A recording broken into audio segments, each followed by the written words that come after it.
Welcome everyone to Green Source on the Air, also known as the Tree Huggers Radio Show. And we are glad that you are joining us this evening for our show number 5. We've not been censored, we've not been kicked off yet, so we are glad to be continuing. We're glad that you are with us. For those who are not familiar with Green Source on the Air, we are basically a collaboration. We're a collaboration of many environmental groups in the Dallas-Fort Worth area and many individuals who make up our great community and basically have formed, in my opinion, an unbeatable team. For years, many of our environmental groups and activists all worked individually. They didn't really have the power of numbers and the power of cooperation, and that actually was what brought greensourcedfw.org, Julie's production. That's what brought it into being. Is we're putting people together, and with people power, we've been able to do some amazing things. So we are on show number 5 tonight, and we have a wonderful show. But first of all, let's welcome our co-host, Victoria Howard. Hello, Victoria. Wendel, hello, Julie and Carl, and all of our wonderful guests. I'm so pleased to see everyone.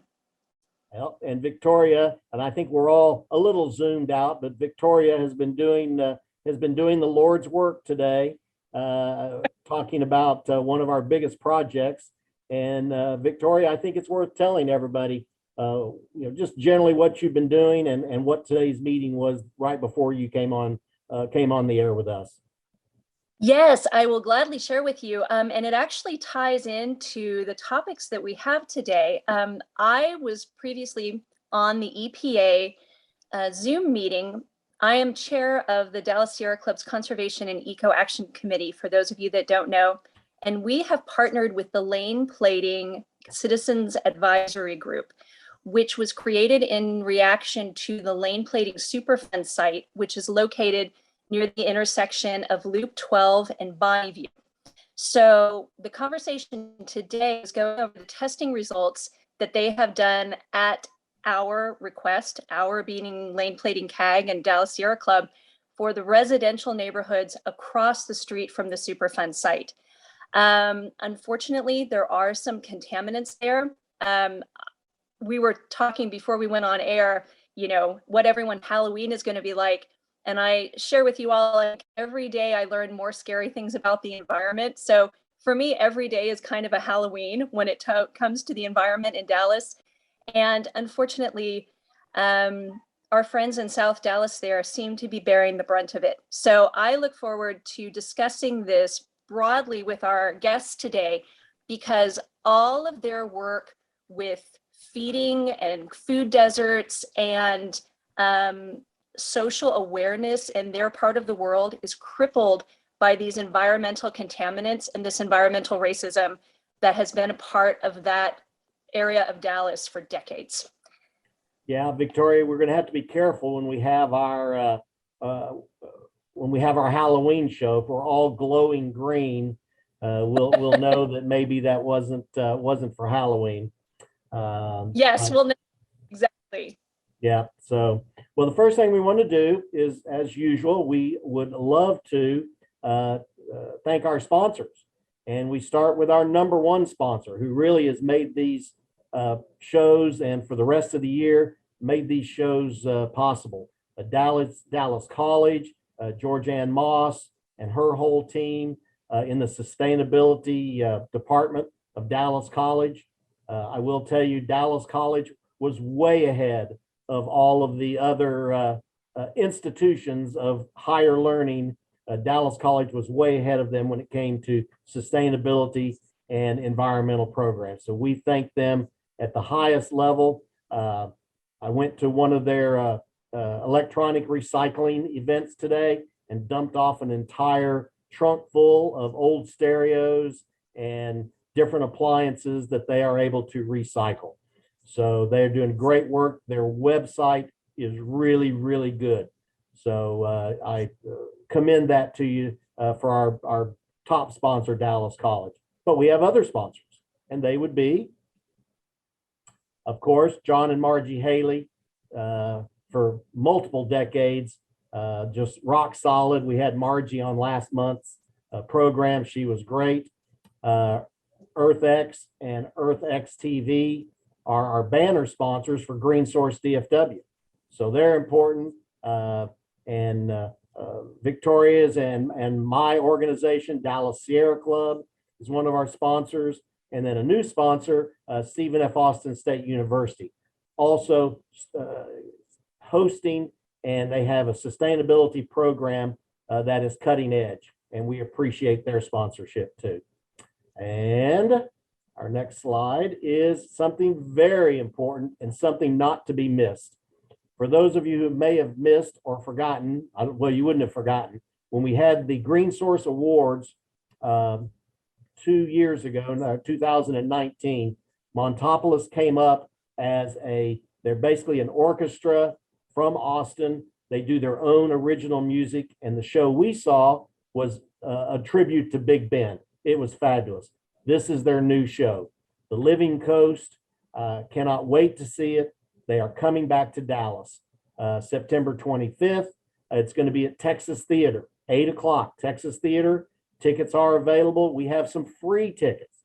So please reach out to me. We have some tickets because of all of our sponsorships of Montopolis. And the last show literally was a standing room only and a standing ovation at the end of it. It is truly professional, wonderful music. And Justin Sherborne, their conductor and composer, his heart and his music are in the right place. That's how we, he's perfect for our battles around here. But this one is about the living coast. Back to sponsors a second. Always remember that Green Source DFW is part of the Mimnazine Institute.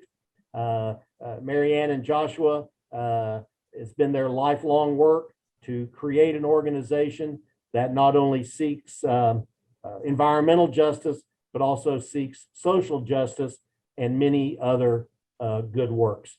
So we always never want to forget Mimnazine Institute as sort of our mothership for both Green Source and Food Source and other groups. So let's see what's next, Mr. Carl. Tonight is going to be a very special night. We have had Dwan on before, and we will turn it over to him in just a minute. But I want to tell you that tonight's show presentation is going to tell you some things, and you're going to learn some things that were not in the Dallas Morning News. After tonight, you will know that we truly have incredible heroes that help save people's lives. And we are going to turn it over to Dwan Shockley, and let's see if we can get him on. There's our Dwan. Hey, how y'all doing? We're good. Welcome to Green Source on the Air. We've had you once before, but this is a slightly different topic. Before we get into that topic, tell our listeners a little bit about the Wyatt-Shockley Community Garden. Well, the Wyatt-Shockley Community Garden is one of the programs with the Skip Shockley Foundation. And basically, with the Skip Shockley Foundation, and what it is that we started a garden, 3610 Dunbar, which is where the house that our family originally lived on and grew up.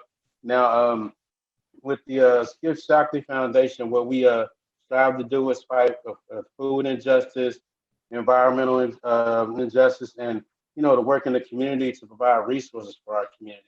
So, the Wyatt-Shockley Community Garden was our first program, and it's just something that we want to keep going so we can teach the people in our community how to be self-sustainable.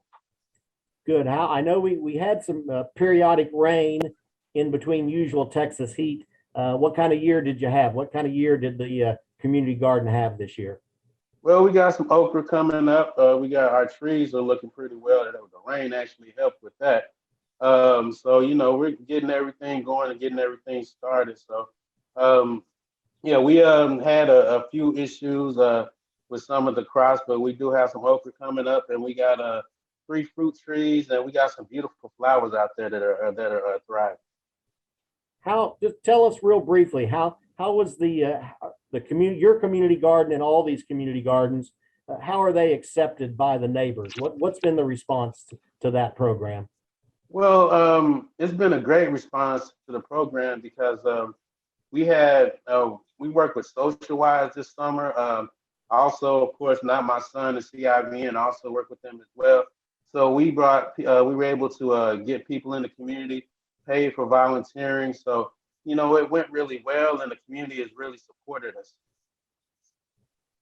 Excellent. Well, that obviously is great work. I will tell you that Mendocine Institute, Green Source, and the Dallas Sierra Club, plus other groups, I believe we are 100% committed to helping your garden and the other gardens in any way that we can, because they may look like it's just about food, but it's really about a whole lot more than food, isn't it?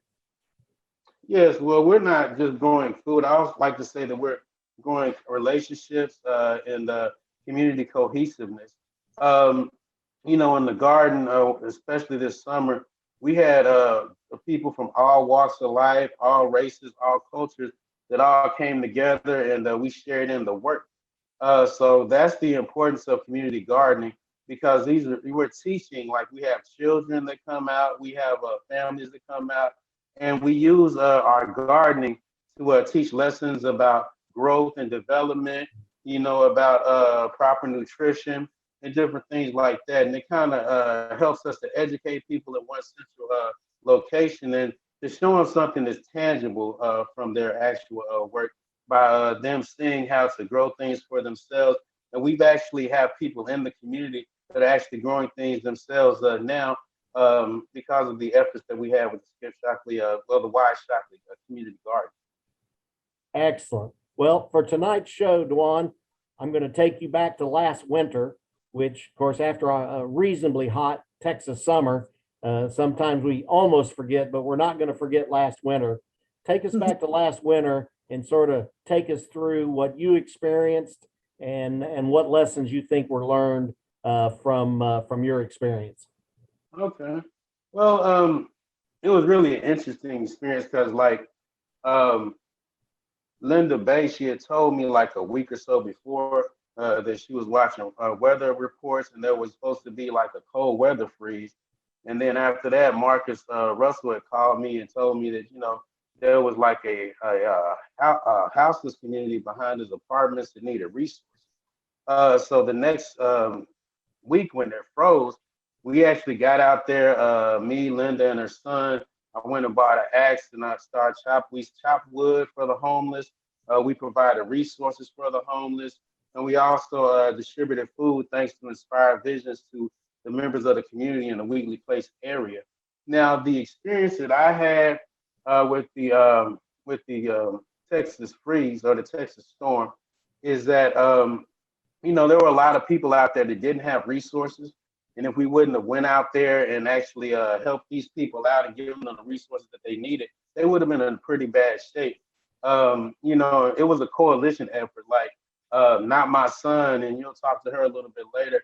They provided housing for people in the community. We partnered to bring resources to the 3 hotels that Tramonica had. CIVN worked with another organization where they had, big trucks that were distributing food in South Dallas and different areas of the city. The Skip-Shockley Foundation, myself, Myra Shockley, and Nasa Shockley was out there in the houses community passing out resources. And like I said, just working with the people. I remember going out late at night, and talking to the people in the houses community. They called me the pastor. I don't know how they got that name, but everyone in the community, they knew when I came that they would have wood and they would have food and they would have resources. And getting to know the families that were at hotels and everything, it was interesting just to watch how it gave people hope, because there was not any help coming from any state or federal or anything like that. So it was just a great experience for me to actually learn about the needs of the people and being able to provide resources. And I also like to mention, we had Ryan Ahmadian, who did a really great job with Camp Rhonda. They kept wood and different supplies going for them. So I think this teaches us a lesson, especially about climate change as it goes, with the things that are going on now. How we have to band together as communities to help ourselves because there was no food in the grocery stores or there was a little amount of food because they couldn't get the trucks in. The electricity was off, so a lot of people didn't have heat. I mean, we were bringing wood to people's houses as well. So, this just kind of shows us that, we have to have a backup plan. We have to be able to take care of ourselves and sustain ourselves, especially what's going on with the environment. Now, I believe they did a report. The UN put out a report that says we'll be dealing with climate change and global warming for the next 30 years. So that means that we're going to have to change the way that we see community, and we're going to have to change the way that we live, and we're going to have to work together to work through this. And as well, we're going to have to work on ways to improve the environment as individuals and as a collective if we plan to leave something or to repair a little bit of this for the next generation. Yeah, Dwan, are you telling us that maybe we can't depend on the government to protect us from everything? Well, I guess I'm exactly saying that, but the thing about it is that America is about the people, for the people, and by the people. So it's not about the government helping; it's about us helping ourselves. I don't think that the government actually has the ability to help everybody, Right? Because of the things that are going on with the economy. And the thing there, the things that are going on overseas. We have, issues, foreign, both foreign and domestic. So the government is kind of wrapped up in those things. But I think it's important. I do think that the government should, does have the ability to, give funding to nonprofits like myself, CIVN, Not My Son, so we can continue these efforts in our community and work with people since we're right there on the ground with them. And we're of the people. We're not above the people. We come from the same communities that we serve. Hey, Dwan, are you starting to think about this coming winter? Are you making any preparations or plans in case we get another bad boy storm like that? Well, we're always mobilized and ready to move.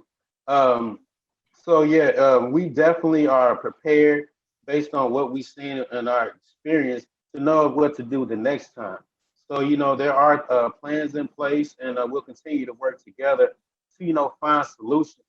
But at the same time, I think there is a preparedness that needs to go on nationwide because, we have flooding right now in New Orleans, Houston, Philadelphia, New York, and a number of different places.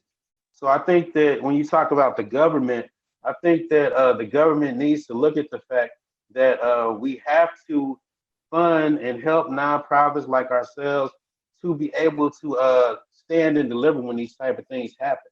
And I think that's the way that they can help us. Cool. Victoria, did you have any questions for Dwan? Yes.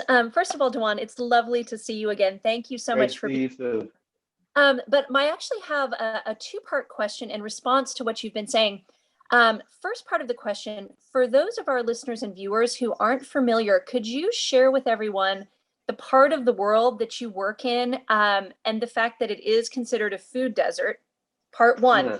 Part two, as you prepare for winter and recognize that your work in protecting your community is going to be an ongoing process, what do you need to complete that work for winter in terms of donations from individuals or manpower or visibility? What is it that the community can help you with as you do your work? Well, to answer could you repeat the first question again? I didn't.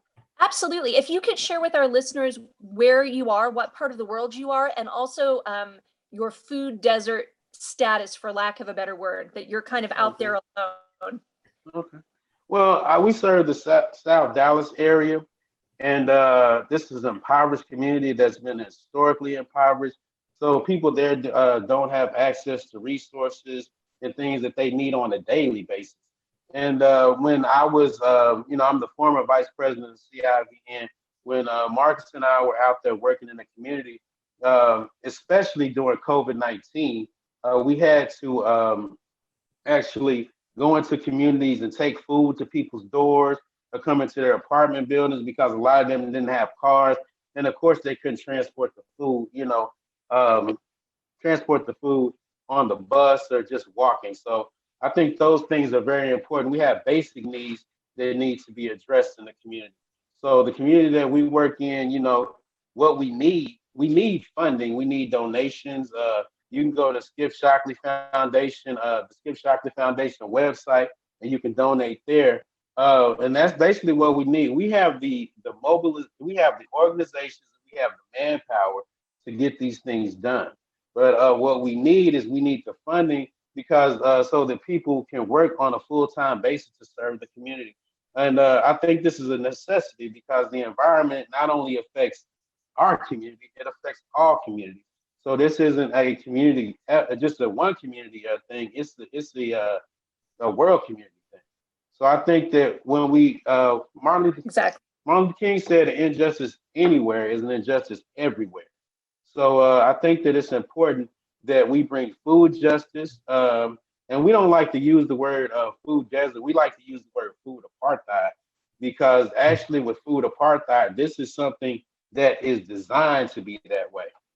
We also have food swamps. A lot of the food that we get is not healthy, or we're getting fast food and different things like that. And there's a lot of fast food restaurants, unhealthy food in the South Dallas community. So it's important for us to get grocery stores in the community. It's important for us to get jobs in the community. I'm working on the environmental workers program. We need money for that. If we could pay people in the community to work on environmental things, like we did with Social Wise. Not My Son has a community cleanup program. Skip Shockley Foundation, we have community gardens. We're also distributing food and resources. We plan to open the Skip's produce markets, but we need money for that. You know what I'm saying? So that's the main thing right now is we have everything that we need as far as manpower and people that are willing to do it. We just need the funding and donations to do it, to make those things happen. Okay. Absolutely. And you said people can go to the website. Yeah. Would you share that with them for listeners, please? It's the skipshockleyfoundation.org. And you can go there and you can make donations there. And if any organizations would like to partner with us, or if they know of any type of grants or anything like that that we can take advantage of, I would be open to having those conversations. But the fact of the matter now is we're in a very dire situation as a world population. This is an earth problem. It's not just a community problem. So when you help us, we can help you. We have the experience and the expertise, especially since the winter storm, and also with the resources that we were handing out in the community and with the community cleanups, to where we can actually teach people across the nation how to do these things and show them the blueprint that we use and the way that we came together quickly to make these things happen. We gave out the call for people to come together, and before I know it, Tramonica had rooms. CIVN was had the trust organization they were working with. Skip Shockley Foundation was passing out resources in the community and providing wood for the homeless. Ryan Amadian and his organization were working with the House Community. So, we were able to mobilize quickly. And I think this is experience that we need to share. And I think that, we definitely would appreciate the support so we can continue to do this work. Well, Dwan, Absolutely. Absolutely. Yeah, it's amazing. We appreciate it, and especially what all of you went through. I was snowed in under 10 inches of snow out in East Texas. And Wow. but I sent a tiny bit of money to you and Marcus. So if you could, y'all were the only ones I think able to get to a grocery store. But what y'all did was nothing short of amazing. And we definitely appreciated that. We all appreciate what you've done. Our next guest is new to our show, Tramonica Brown, a community activist, the founder of Not My Son, and we'll get Tramonica to tell us about that. And then also a candidate for Dallas City Council, District 7. So Tramonica, welcome to Green Source on the Air. She's talking. Something is going Got on. on mute. Yeah. Just a second. She's There got she to is. mute. She did. She did. Okay, can you hear me? We got you, Yes. Tramonica. Awesome. It's so great to meet you guys. I was super excited about this, by the way. I read your articles and stuff, so this is great. Thank you. I am Tramonica Brown. I am the founder of Not My Son. We're brand new, really. We're still in our growing phase. We've been here for a little over a year now. We started with George Floyd. So we have now developed into 3 pillars. So right now we have social activism, which is, fighting for basic human rights for African American and people of color. We're also working on something with a project for women as far as the new law that's going out. One of the other things that we do that's near and dear to our heart is our community outreach. We're very focused, drawn into the community. We wanted to find a way to balance what we were telling, our local government that we needed by showing them. So we do a lot of community outreach work. Right now we have a phlebotomy course going on where we're now allowing people who do not have jobs to now access some training for free. And kind of growing with that. We do a cleanup every month. We have Christmas program where we give back to the community. We're doing Christmas in South Dallas this year, which I'm super excited about. Cool. We're doing Thanksgiving. And again, we do our cleanups every month. And along with that, we feed the homeless and we provide resources to them as we come into them. And then we also do civic engagement because it's important to know who we're voting for. A lot of these changes and things that we're fighting for goes hand in hand. So with those pillars of social activism, community outreach, and civic engagement, it just makes us up. And now we're cloned and known for the women who housed the 600 people during the winter storm. So we're just growing and glowing with the community and being of service and a bridge. That's our main focus, was to be a bridge to the community to whatever we needed. So, Well, again, we are very glad you're here, and we would like for you to also take us back to those very chilly days last winter and sort of tell us your story and what you saw on the ground. Well, so the funny thing was, we had just come off of our first gala, which was our big fundraiser that previous December. And one of the people who was a generous donator actually reached out to us and said, hey, our pipes burst. We need somewhere to stay. Do you think you guys can help us? And I'm like, absolutely. This is the whole point of us, raising the funds. So I was excited because that was a moment for us to actually give back to somebody who poured into us. And before you knew it, we had a whole hotel. Like, I think it was a matter of 3 hours. And it went from that to, in total, we had 7 hotels. We had Dallas, Richardson. We had some in Bedford. We had 1 in Bedford, 2 in Fort Worth. So we were just kind of scattered all over the place, and we were mobilizing very quickly. So I love the Purple Tide. If y'all are watching, the best volunteers I know.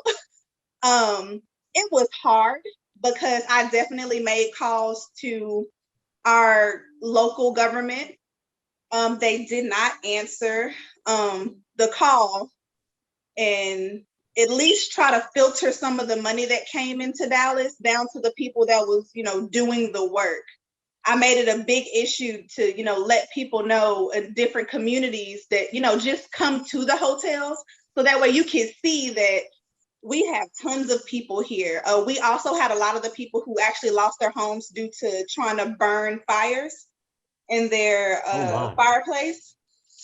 And that was awful. People were coming in at 2 or 3 o'clock in the morning with nothing on but house gowns with their children. So we were mobilizing, clothes, food. But the good thing was, Not My Son is proud to say that we haven't received any governmental funding as of right now. So the community really stepped in and made sure that we had funding to pay for those people for just about 6 weeks, which was absolutely amazing. Chicken Express, it was so many of them. Williams Chicken, they're always a big donor. A lot of restaurants came in and, took time and worked with us. People came in from the north, which I thought was amazing, came and brought barbecue pits and barbecued at the different locations for us. So we were able to mobilize quickly when I put the call out, and it was a struggle.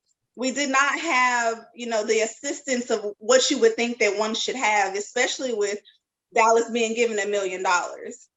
And a lot of the nonprofits that I worked with did not get that money. So the big question was, where did the money go to assist the people who are actually hands-on working with these people, trying to get them back home? Because a lot of people no longer had a home, which is why we've kind of balanced out into opening up our phlebotomy training, because we still are in contact with those people. We feel like a smooth transition is to make sure that you're oftentimes not left behind after the storm, because a lot of people didn't realize was during the storm, when the ice melted, it didn't necessarily melt for everybody's home. We had, flood damage, roof repairs that had to happen. And then we had a lot of mental health that I felt like people didn't take into account that was happening.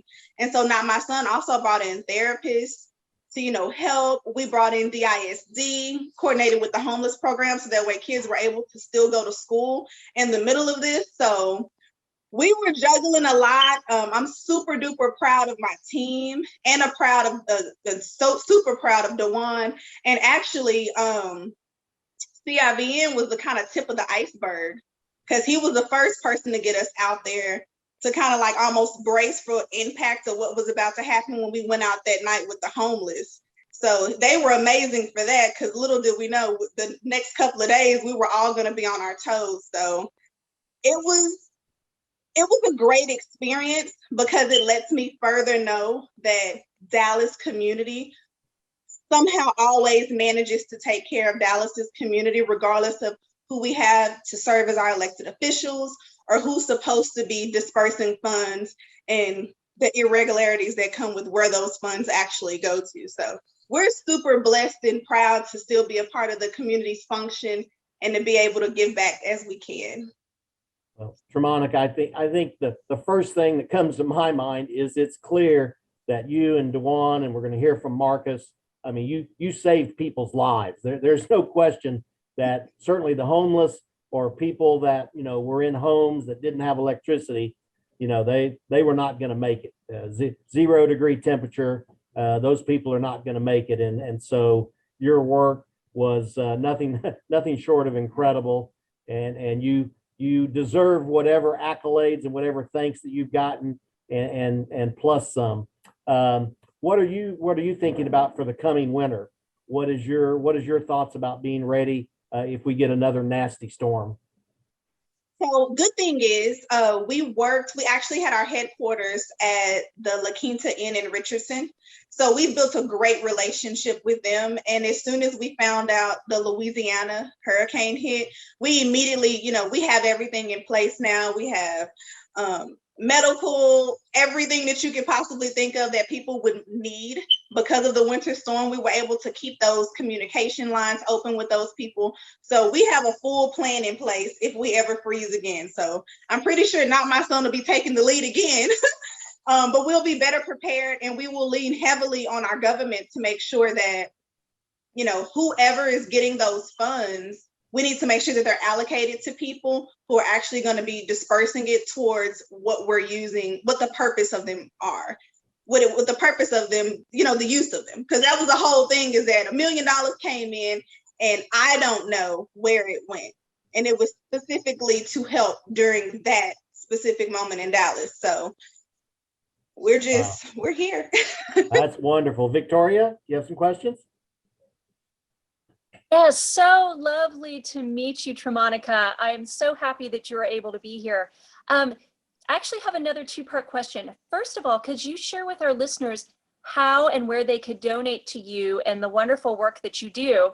And the second part of my question is, has your experience with the snowmageddon of this last winter, has that motivated you to run for city council? Are the two connected?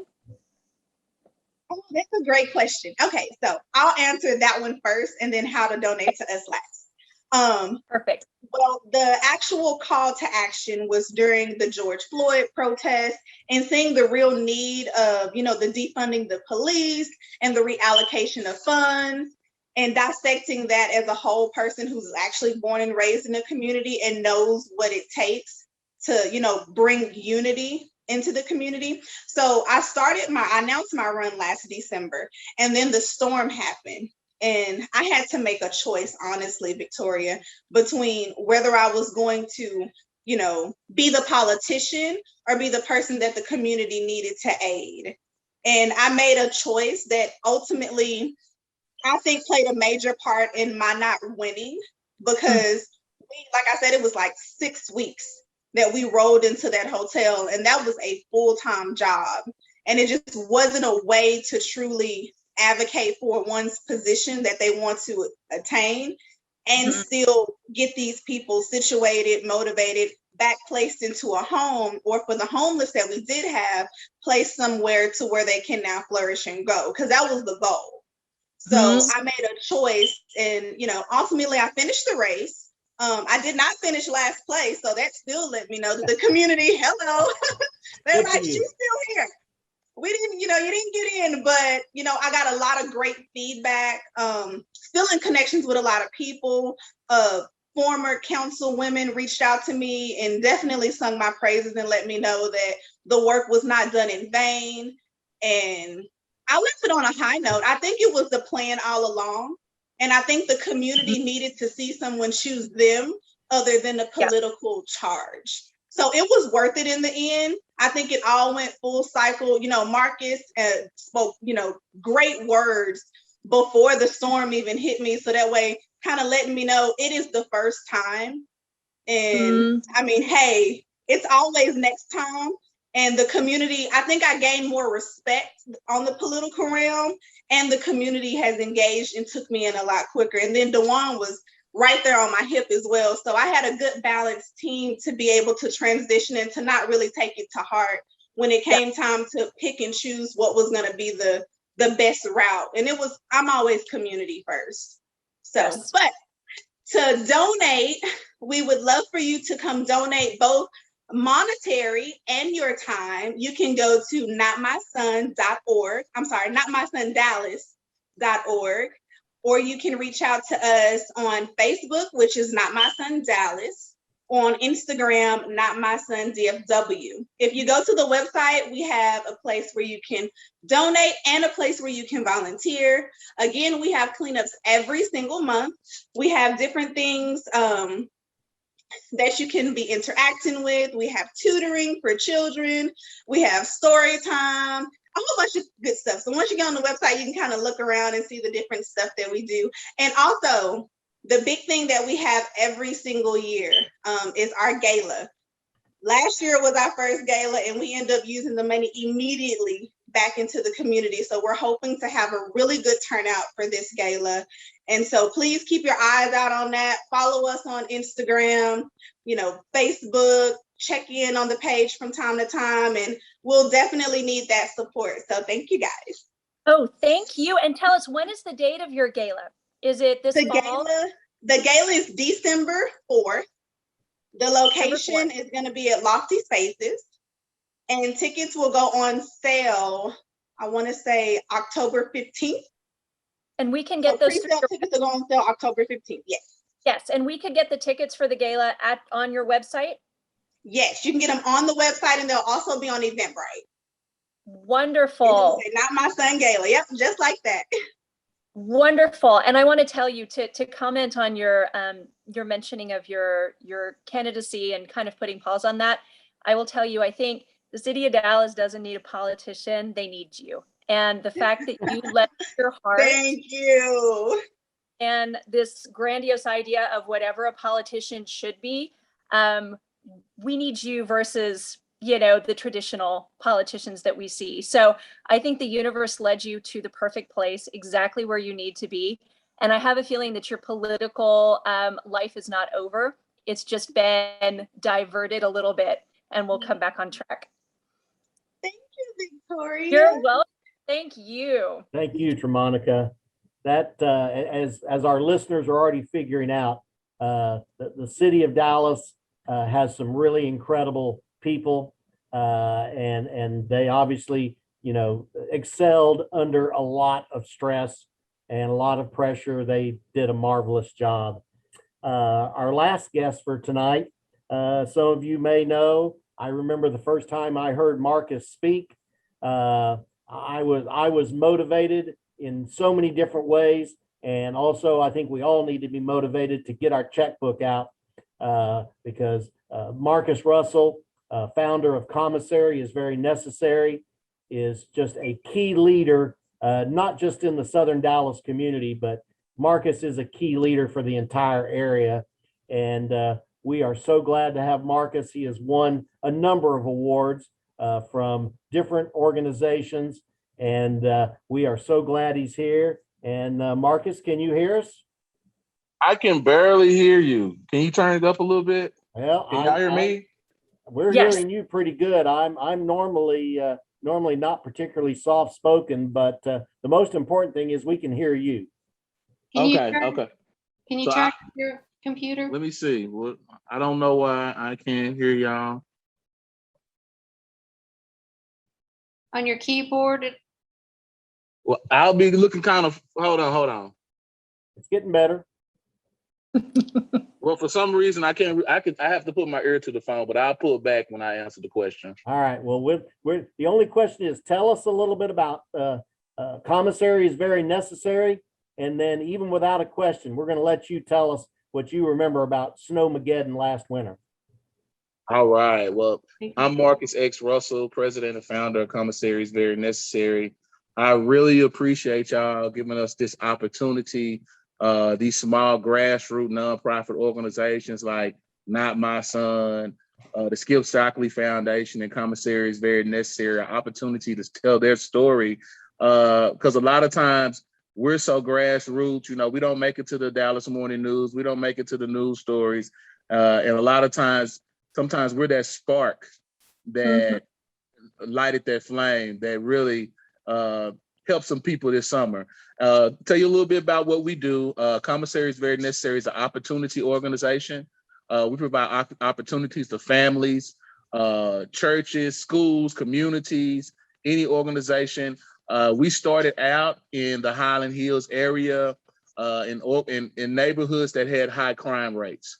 And we felt like if we go into these neighborhoods and try to commit a change in these neighborhoods, then we will be able to change a lot of narratives in the community from the side of town that we're from. While doing this and being such a light in the community, we got involved in environmental activism. We did the 2019 Ecological Devastation Tour that a lot of people know about, where we went from Sand Branch to lane plating, to Shingle Mountain, to a lot of different areas. And we partnered with Climate Reality Project. The Sierra Club was a big part of it, EarthX, a lot of organizations. A lot of people from the community were on the bus, politicians, people from Dallas College. We brought all walks of life together to just give a better idea for people from the north side and some people living in the community that couldn't see the type of things that's going on and what's being done to the citizens in Dallas County. And so we took that and we stayed in the community, and COVID-19 hit, and we kind of morphed our feeding program into a health fair. And so we were already feeding in the community, doing Christmas events, doing all kind of environmental assessments, cleanup events, just anything we could think of to help the community. Voter registration events, and from there on through the storm, we never stopped through COVID. We kept going through COVID. We provided masks, gloves. This is before the vaccine was available. And we started traveling. We would go to Houston. We would go to Fort Worth. And we actually were the first organization to provide the, I think the 2-minute COVID test. When it first came out, we partnered with Dr. Joseph Varone in Houston. He was one of the first people with the rapid COVID test. And we went to an apartment complex on the north side of Houston, and we tested all the children in the apartment complex. So I think that was really amazing. And we were also one of the first organizations to actually have access to the vaccine. And we gave out vaccines in Houston in different apartment complex where people were asking for it and they needed it. And right now, CIVN right now has what we call the Nature Smart Learning Academy, where I like to call it my environmental justice curriculum for junior high and high school students. We have partnered with Advanced Preparatory International High School. They let us run our program there this summer, where we build community gardens, we build hydroponic systems, we build aeroponic systems, we build aquaponic systems. We let the kids build them from ground up. We help them build a garden from ground up with help from SocialWise, which help us contract volunteers and get a lot of volunteers in there to help us build these outside gardens and help us help these kids build these hydroponic systems inside this school. And so this school, they took on our curriculum, so now it's all year round. So Commissary is very necessary. Has the Nature Smart Learning Academy, an API, and so we're just building teenage environmental activists, and I think it's a great thing what we're doing over there. We're outdoor gardening. We're going to be getting into rooftop gardening. The airport is going to give us a beehive and a grant for that. We've even been contacted by NASA asking us about gardens in outer space. So I just think that just following our intuition and just having a heart for the community, we won a lot of awards from the Sierra Club. Dallas Peace and Justice Center gave us Environmental Justice Organization of the Year also as well. But having this intuition is how we prepare for the winter storm. I have an intuition that just comes to me. And one day I was just driving through South Dallas. It was hot outside. And in my mind, it said, it's a winter storm going to be here tomorrow. And I said, you know what? And I was driving, I seen the homeless encampment. So I drove into the homeless encampment, and it's huge. It's a lot of vacant lots. And I seen one guy walking, and I asked him, I said, I know people come over here and they feed and stuff like that. And he said, yeah, they do. I said, but what do y'all really need? He said, we need firewood. I said, y'all need firewood. He said, we need firewood. I said, okay. And I knew we had other resources, other organizations, but I needed to know the main resource that they needed over there from when the storm hit. So I immediately called Dwan. At the time, Dwan was still on the board of directors for Commissary is Very Necessary, and he had started the Skip Shockley Foundation. So he's my right-hand man. I called him. I said, look here, right here in Park Road by the fair, this huge homeless shelter, they need firewood. And I got off the phone with him, and he immediately went to work. I got on Facebook. I seen him bringing wood over there. And so my thing is that, okay, it's this storm coming. People are going to really need help all over the city. So let me call the super team. And I thought about all the superheroes in the city. I said, well, let me call Tramonica, not my son. She's a superhero. She got a super team. And I said, well, let me call American Black Cross. They got 18 wheelers. They're a super team. And I know it only takes about 4 or 5 organizations. And I know where their heart is. And I knew I wasn't going to get that many people to come out in the cold that night and to believe in what Marcus X was saying. But they came out that night. They believed in what we were doing. And the blessing was when American Black Cross brought the 18-wheelers, we realized that all the pallet jacks, they didn't need them and were made of wood. So not only were we passing out blankets, socks, we had food, we had jackets, all kind of stuff we were passing out, but we also were able to give them the pallets with the wood. And another thing that we did is that Tramonica, she brought all those volunteers, and she followed us around with the American Black Cross in the 18-wheeler. And nobody knows that we drove around Dallas all night, through downtown, everywhere. And every time we seen homeless people, we stopped our whole caravan, gave them food, gave them blankets, and whatever we needed, and we kept going. And so we had a caravan that night riding around Dallas, and it really saved a lot of lives. So the next night, I got with them again, and it was a really horrible night. But I know I had my super team. American Black Cross, they drove all the way, I think, from Cedar Hill, 20 miles per hour in the ice in an 18-wheeler. Tramonica brought her team out. We redid the same thing. We helped the community. And I knew by sparking, just by bringing this collective together, it would be across the DFW project, because I know how Tramonica works. I know how American Black Cross works. And so what we did, we went to Camp Rhonda, what was on the other side of South Dallas, which was a homeless encampment that recently got moved. And we helped move it with Ryan. Ryan got a U-Haul truck, packed everything up and brought it over there to the area where I'm talking about right now. But at this time, Camp Rhonda still existed, homeless encampment that was huge. We got over there that night. We had soup, we had blankets, we had everything you could think of that's really needed for a homeless encampment. I don't care if it was hot packs, and Tramonica and her group came out and worked hard. And so we really did some great things.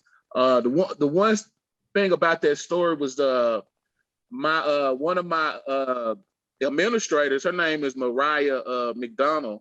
When we left that night, she was driving my fiance's car.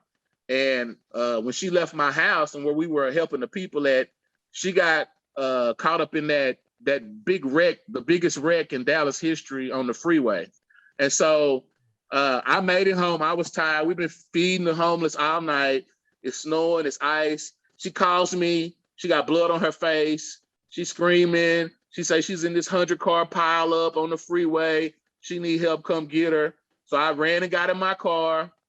I parked and I ran up the side of the freeway and I jumped through all those cars and I finally found her.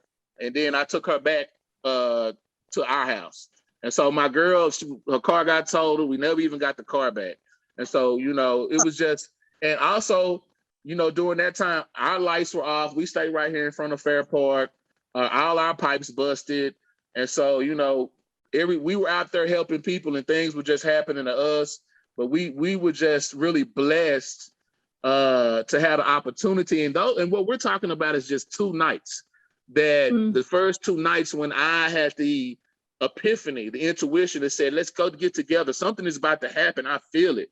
Tramonica, let's get ready. American Black Cross and American Black Cross Commie. They said we're doing a Cross the DFW initiative. So we started going to elderly centers who elevators were out and they couldn't travel, and we would bring food. We'd walk upstairs and go into all the rooms and drop off food. American Black Cross, they took that all to Grand Prairie, to Garland, to Fort Worth. And then you had Tramonica housing. She was housing so many people. It was just really amazing what she did. And I'm still amazed at her story every time I think about it, because she didn't have to come. She didn't have to believe in me. She could have been competing with me and not wanting to work with CIVN. But I knew her heart, and she came wholehearted, and she put that work in. And when she left there, she left and did a citywide event. So you had Not My Son housing people who had lost their homes. Not even homeless people who had houses. They just had lost their home. She was housing them all over the city. Then you had American Black Cross taking supplies all over the city. And I think that it was just a wonderful thing for small grassroots organizations. We didn't get any news. We weren't in the paper or nothing like that. I read the paper. You hear about other organizations during the storm and what they did. But I promise you that spark came from that night when I had that epiphany. And I asked that one guy, I said, what did you need? And he said, we needed firewood. And so, and Dwan acted on that immediately, and everybody came out that night. And I'm just really proud of Not My Son, the Skip Shockley Foundation. And, I'm proud of Commissary is very necessary too, and the things we were able to do. I'm proud of the American Black Cross, Dysphoria United with Ryan at Camp Rhonda for that night. And, we really, I think we've really changed the nonprofit atmosphere in Dallas, because CIVN is very young. We only started in 2019. And I see the city funding programs that are very similar to ours. I see other nonprofits popping up that are very similar to ours and doing things that we are doing. And I'm just really proud of Dallas and what's going on in the Southern sector and people standing up for themselves right now. Another thing I'm doing right now, I have the Marcus X Streetcast, which is a podcast. And one of the episodes were about the Trinity River and how the slaughter company was pouring pig's blood in Trinity River for 100 years. And that smell that's coming over the Trinity River. Now they shut that down. The city has that property, but there's another slaughterhouse right there. And when you smell that smell, when you're coming from Oak Cliff into South Dallas to downtown, it's coming from that slaughterhouse right there. And so we're still dealing with environmental justice on the south side of Dallas with where they want to put their slaughterhouses, where they want to put their jails, where they want to put their city dumps, where they want to put their asphalt companies, their shingle companies, where they want to do their sneaky dealings. And so one thing that we did, we asked Tony Rose, and Tony Rose with District 110, where a lot of the stuff is happening. She went to the House and she wanted to where if a company came in and they were environmental justice EPA site and they didn't clean it up themselves, then they couldn't get a contract to do business in Texas anymore. And so those are the type of things that need to be done, that need to be put in law for this environmental racism, this environmental injustice that happens because, okay, you put a shingle mountain in South Dallas in these poor communities, but when the air takes it, it affects the whole community. Right. And then everybody is breathing it in. And so I want people on the north side to Dallas to know that the things that happen on the south side is happening to them too. We are all one organism. We are all one community, and we are all in this together. And so when you hurt us, you're just hurting yourself. It's really a suicidal mentality. So, but that's what CIVN did. Not My Son, the American Black Cross, Skip Shockley Foundation, and I shout out to Marianne Thompson Frank because she was really concerned and she called and she really was working her connects to get things done. So I appreciate her and her efforts and what she was doing. Wow. Thank you so much. Yeah, Marcus, the one of the earliest battles that Dallas Sierra Club was involved in was the power plants, the cement kilns that were burning medical waste. And of course, that's southwest of Dallas. And you're just, what a concept. That wind nearly always blows from the southwest and came right over the top of Dallas. Of course, unfortunately hits Oak Cliff first and then hits all the rest of Dallas. But you're right about that. We are, we're in a position where we're all together. And yeah, we are all together. We are all together. And because it's all math. And math is not prejudice. It's not racist. Yep. It's not a bigot. It doesn't care how much money you have. If 2 + 2 is going to equal 4. And if you keep destroying the planet, you keep killing. I used to watch Animal Planet with my dad as a young man, and I'm 43 right now. And for me to know, when I was watching Animal Planet with him, most of that stuff was destroyed right then when I was a little kid. So I imagine how much trees they have killed, how many fish they've caught, how much damage they've done to the planet and to the environment in my small 43 years is really amazing to me. It's, as much as technology grows, is as much as devastation to the planet grows. And it's really looking exponential. And I don't know how many years we have left before they destroy it all. And that's why Commissary is very necessary, is making environmentalists. We are teaching the kids. We're teaching them about greenhouse gases and global warming and their relationship with the food they eat and with the ground and the soil and Mother Earth. And so we just hope that we are preparing for the future. Well, I think you're doing an awesome job. You know, certainly in Snowmageddon, Y'all went way above and beyond the call of duty, and we are all eternally grateful. Victoria, you have one question before we to move to wrap up. No, Marcus, we just so value you as a person and also all of the wonderful work you do. I don't think I could ask a question that would speak any better than what you have expressed so eloquently. I would just maybe put an extra emphasis on what Marcus has said, that I think people in the Dallas community and at large are finally realizing that there is not a different category in terms of helping the environment. You can't help the environment without looking at environmental racism, without looking at, these food apartheids. All of the things that we've been talking tonight are all interconnected. And I think Dallas is finally as a whole looking at this, that you can't address one without dealing with the other. And I am just so grateful to the three of you tonight for walking your talk and showing us that it's not about who does what in what group. It's that we're a big family and that we all have the same goal and the same responsibility. So I'm just grateful for all three of you. Thank you so much for being here. Yeah, I just want to say, go to civn.org. Commissary is very necessary. If you want to go, you want to donate, we do have a website. We're on Facebook, we're on Twitter, we're on Instagram, we're on YouTube.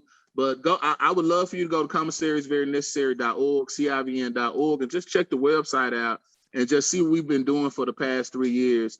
And let's just change the narrative and let's stop using racism as an excuse to destroy the planet.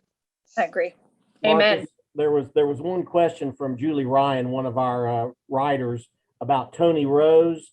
I believe she's your state legislator, right? Isn't she your state legislator down there? Yeah, Tony Rose, she's a state legislator, yes. And we work closely with her. Okay. She was the one to help us produce the COVID-19 resource guide right when the COVID hit. I came to her, I said, look, we need a resource guide. We need something simple with all the phone numbers on it that everybody can reach when we do our food events and our health first. She would give us thousands of them, help us print us out, help us make sure we knew the laws and which government agency was on it. And it was a big help with renter's assistant and all kind of things. Like those resource guides really helped the community. And yes, and she also had other policies she was putting in. I don't know if they got passed because the Democrats, I believe they went to Washington, D.C. and some came back, and then that's how the voting, the 666 laws got passed. So it was some things that happened within that where I don't know really what happened because of what happened between the Democrats and the Republicans in the House. Yeah, but I don't think it passed, but I believe it's certainly a step in the right direction. And sometimes you have to just keep going, keep pushing to try to get some of those laws through. But right. I want to finish up tonight with thanking all of our guests. And Victoria and I were going to have a conversation after the meeting, but I want to have that conversation right now. My idea, Victoria, is that we need to collaborate with Dallas College, Dallas Sierra Club, all the different groups that were represented tonight and other groups that we've had also on our show. I think it's time for us to have an environmental justice conference. I know that Dallas College has done certainly some conferences, and I think they actually have some already planned, but we need to start looking at solutions. I think we've pretty much identified the problem for environmental justice, climate change, all the other problems. We know what the problem is. I think it's time for a solutions conference. So everybody that's on this Zoom, be watching for 2022, and I'm hoping Dallas Sierra Club and Mimnazine and everybody, we will put together. I think our three guests tonight, Victoria, will be three of our teachers. They're going to be three of our panelists, and they will help all of us get pointed toward a solution so that we truly can have one city and not a city that's, divided by Interstate 30. Amen, my friend. I completely agree. So thank you everyone for joining us. We're moving it to October is going to be probably the last Thursday, October 28th, right before Halloween. The working title is it's going to be Spooky Tales from the Trails.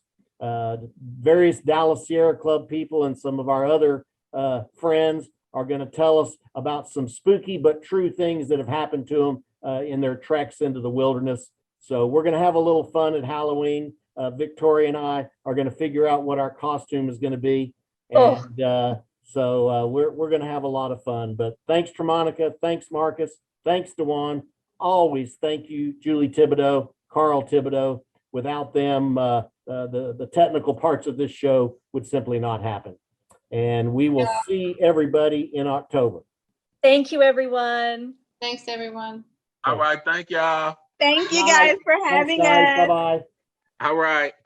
And Thanks. Have a great night. All right. Y'all too.